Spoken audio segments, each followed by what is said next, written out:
ஓ முருகா போற்றி. 8 வகையான செல்வங்கள் லக்ஷ்மி அம்மாவுடைய அருள் மூலியமாக கிடைக்கக்கூடியது. அதில் சித்தர்கள் பொதுவாக எதிர்பார்க்குற முதல் செல்வம் ஆதிலக்ஷ்மி, அந்த அம்மா கொடுக்கறது தான்.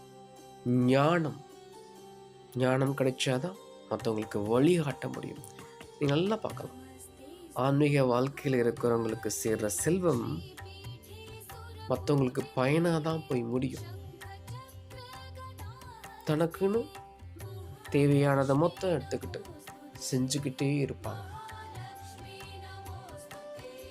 8 வகையான செல்வம் இருக்குன்னு உணராம நம்ம வெறும் பணக்கட்டிலேயே கவனமாக இருந்தோம்னா அதுக்கான கர்ம வினைகள் வந்து சேரும். நல்ல உறவுகள் அமையிறது முக்கியமான செல்வம்.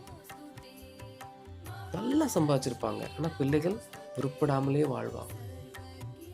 நல்லா சம்பாதிச்சிருப்பாங்க, ஆனால் வீட்டுக்காரருடைய தன்னுடைய துணைவியோட ஒத்துமையாக வாழ மாட்டாங்க, உண்மையாக வாழ மாட்டாங்க.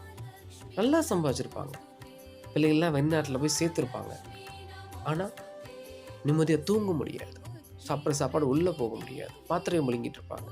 அதனால சமநிலையோட எல்லா செல்வத்தையும் அணுக கற்றுக்கோங்க.